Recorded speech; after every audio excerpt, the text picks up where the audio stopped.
بہت پرانی بات ہے، ترکستان کے شہر فاراب میں ایک لڑکا رہتا تھا۔ یہ غریب لڑکا ایک غریب سے محلے میں رہتا تھا۔ گھر کے مالی حالات کچھ اچھے نہ تھے۔ جب اس کے ابا اس دنیا سے چلے گئے تو اس کے گھر کے مالی حالات اور بھی خراب ہو گئے۔ وہ ایک چھوٹے بچے کو شام کے وقت پڑھاتا تھا۔ اس کی اپنی عمر کوئی 11-12 سال تھی اور یہ چھوٹا سا بچہ 4.5 سال کا تھا۔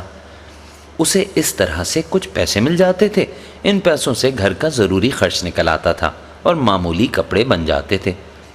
اسے کبھی کبھی اپنے اور اپنی ماں کے لیے مسجد سے کھانا لانا پڑتا تھا، جو ان دنوں سخی لوگ تقسیم کیا کرتے تھے۔ اسے کھانا لاتے ہوئے کچھ شرم آتی تھی، مگر وہ یہ بھی جانتا تھا کہ اتنی چھوٹی عمر میں وہ مکتب میں پڑھائی کے ساتھ ساتھ ایک نوکری کے علاوہ اور کام کیسے کرے۔ اس کی ماں بیماری کے سبب کوئی باہر کا کام نہیں کر سکتی تھی۔ اسے روز گھر کے دیے کے لیے تیل اور چولہے کے لیے لکڑیاں بھی خریدنا پڑتی تھیں۔ وہ کبھی کبھی رات کو زیادہ دیر تک پڑھتا تو دیے میں تیل زیادہ خرچ ہو جاتا تھا، اور دوسرے دن اس کے پاس اتنے پیسے نہ ہوتے کہ صابن خرید کر اپنے میلے کپڑے دھو سکے۔ پیارے بچوں، ان تمام مشکلات کے باوجود اس کا پڑھائی کا شوق کم نہ ہوا، اور اس کا حال یہ تھا کہ اکثر کوئی کتاب پڑھتے پڑھتے ساری رات گزر جاتی۔ اس کی چارپائی کے سرہانے رکھا ہوا مٹی کا دیا جلتا رہتا، جو اسے رات کو پڑھنے میں مدد دیتا۔ اس کے دل میں لگن تھی کہ میں خوب علم حاصل کروں گا۔ بچوں، غور سے سنو، اس کے دل میں یہ ارادہ بھی تھا کہ میں صرف علم حاصل ہی نہیں کروں گا بلکہ اسے خوب پھیلاؤں گا، علم کو زیادہ سے زیادہ لوگوں میں بانٹوں گا۔ ایک رات کا ذکر ہے کہ وہ اپنی چارپائی پہ بیٹھا کتاب پڑھ رہا تھا کہ دیے کی روشنی مدھم ہونے لگی۔ اس نے ہاتھ بڑھا کر بتی اونچی کی۔ روشنی ہوئی تو ضرور، مگر جلد ہی ختم ہو گئی۔ اب جو اس نے دیے پر نظر ڈالی تو اسے یہ دیکھ کر بہت افسوس ہوا کہ تیل تو دیے میں ہے ہی نہیں، بھلا روشنی کیسے ہوتی۔ اب کیا کروں؟ شہر کی سب دکانیں بند ہو چکی تھیں، رات آدھی کے قریب گزر چکی تھی، اور سچی بات تو یہ تھی کہ کوئی دکاندار اسے تیل دیتا بھی کیوں؟ اس کے پاس تیل کے لیے پیسے جو نہ تھے۔ اسے پرسوں شام کو پڑوسی بچے کے والدین سے پیسے ملنے تھے جہاں وہ پڑھانے جاتا تھا۔ ان حالات میں بہتر یہی تھا کہ وہ کتاب کو سرہانے رکھ کر سو جائے۔ اس خیال سے اس کے آنسو نکل آئے کہ وہ اپنی کتاب مکمل نہیں کر پائے گا۔ اسے کوشش کے باوجود نیند نہیں آ رہی تھی۔ میرے خیال میں خالہ ختیجہ سے جا کر کہتا ہوں کہ وہ بتی جلائیں تاکہ میں کچھ اور مطالعہ کروں۔ لیکن خالہ تو یہی کہیں گی کہ بیٹا رات بہت ہو گئی ہے، اب تم سو جاؤ، صبح تمہیں مدرسے بھی جانا ہے۔ اچانک اسے یاد آیا کہ اس کی جیب میں شاید ایک موم بتی رکھی تھی۔ اس نے جھٹ جیب میں ہاتھ ڈال کر موم بتی نکالی۔ ارے مگر یہ کیا؟ وہ تو پگھلی اور ٹوٹی ہوئی تھی۔ اسے یاد آیا کہ وہ ایک دن دوستوں کے ساتھ بارش میں کھیل رہا تھا۔ اوہ، یہ اسی دن بارش میں خراب ہوئی ہوگی۔ اب اس کی سمجھ میں نہیں آ رہا تھا کہ وہ کرے تو کیا کرے۔ وہ کسی بھی طرح بقیہ کتاب بھی آج ہی مکمل کرنا چاہ رہا تھا۔ وہ اپنے دل میں کہنے لگا کہ اللہ تعالیٰ کوئی جگنو ہی کھڑکی میں بٹھا دیتے تو وہ اس کی روشنی میں بقیہ کتاب پڑھ لیتا۔ مگر وہ اپنے اس خیال پر خود ہی ہنسنے لگا۔ بھلا کوئی جگنو کی روشنی میں بھی پڑھ سکتا ہے؟ وہ سوچنے لگا کہ ذرا چاند ہی نکل آتا تو میں کتاب پڑھ لیتا۔ اسے تو بس روشنی کی چند کرنوں کی تلاش تھی۔ وہ پریشان ہو کر اٹھا اور اپنی کوٹری سے باہر نکل کر دروازے پر بیٹھ گیا۔ سنو بچوں، رات کا اندھیرا ہر طرف چھایا ہوا تھا، کہیں کوئی ٹمٹماتا ہوا چراغ بھی نظر نہیں آتا تھا۔ مگر یہ کیا؟ اس کی نظر روشنی کی ایک ننھی سی لکیر پر پڑی جو دور کسی دیوار پر دکھائی دے رہی تھی۔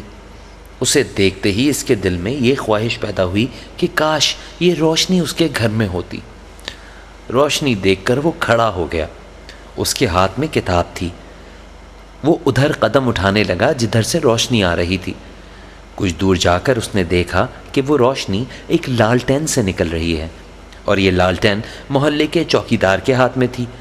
اس نے چوکیدار کو سلام کیا اور بڑے ادب سے کہا، اگر آپ اجازت دیں تو میں آپ کی لالٹین کی روشنی میں یہ کتاب پڑھ لوں؟ چوکیدار ایک رحم دل اور نیک آدمی تھا۔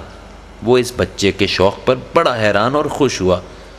ہاں ہاں بیٹا پڑھ لو، میں ابھی کچھ دیر یہیں ہوں۔ لڑکا خوشی خوشی چوکیدار کے پاس بیٹھ گیا اور لالٹین کی روشنی میں کتاب پڑھنے لگا۔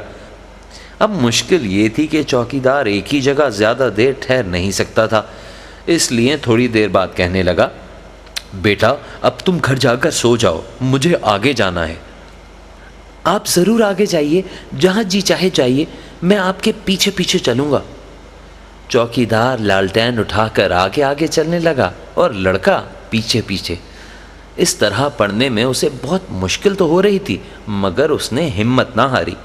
کتاب ختم ہونے پر اس نے چوکیدار کا شکریہ ادا کیا اور گھر آ کر سو گیا۔ دوسری رات پھر یہی واقعہ پیش آیا۔ تیسری رات جب وہ لڑکا آیا تو چوکیدار کہنے لگا، بیٹا یہ لالٹین تمہارے لیے میری طرف سے تحفہ ہے، اسے تم اپنے گھر لے جا سکتے ہو، میں اپنے لیے نئی لالٹین لے آیا ہوں۔ ہے کیا آپ واقعی سچ کہہ رہے ہیں؟ میں آپ کا بہت بہت بہت شکریہ۔ لڑکے کا خوشی کے مارے برا حال تھا۔ وہ کبھی چوکیدار کے ہاتھ چومتا، کبھی اس کی ٹانگوں سے لپٹتا۔ چوکیدار نے پیار سے اس کا سر تھپتھپایا۔ وہ لالٹین اپنی کوٹری میں لے آیا۔ اب وہ روزانہ رات کو اطمینان سے کتابیں پڑھ سکتا تھا۔ پیارے بچوں، دن گزرے، مہینے گزرے، سال گزرے، غرض 12 سال بیت گئے۔ اس لڑکے کی ماں بھی اس دنیا سے چلی گئی، جس نے اسے بڑی محبت سے پالا پوسا تھا۔ اس چوکیدار کے قدموں کی چاپ بھی کہیں گم ہو گئی جس نے اس لڑکے کو اپنی لالٹین دی تھی۔ وہ لڑکا جوان ہو گیا اور اپنے شہر فاراب میں مشہور استاد بن گیا۔ اس نے شروع میں 25 سال تک صرف ان لڑکوں کو پڑھایا جن کے گھروں میں روشنی نہیں ہوتی تھی۔ دن رات کی محنت اور لگن کی بدولت بالآخر وہ اتنا بڑا عالم اور استاد بن گیا کہ دوسرے ملکوں سے طلبہ و طالبات اور بڑے بڑے عالم اس سے علم سیکھنے کے لیے آنے لگے۔ وہ ہمیشہ نماز پڑھنے کے بعد اپنے اللہ کا شکر ادا کرتا اور کہتا کہ اب میں روشنی کے پیچھے پیچھے نہیں چلتا، وہ خود میرے ساتھ ساتھ رہتی ہے۔ میں ذرا سے اجالے کے لیے رویا کرتا تھا اور اب میرے قلم سے روشنی کی کرنیں پھوٹ رہی ہیں۔ بچوں، یہ بات 1000 سال پرانی ہے۔ تم جانتے ہو یہ لڑکا کون تھا؟ یہ تھے ابو نصر فارابی۔ ابو نصر فارابی نے جی لگا کر خلوص اور محنت سے علم حاصل کیا اور اپنے وقت کے ایک عظیم عالم بن گئے۔ ان کے علم کی کرنیں نہ صرف اس زمانے میں بلکہ آج بھی ہماری دنیا کو مسلسل روشن کر رہی ہیں۔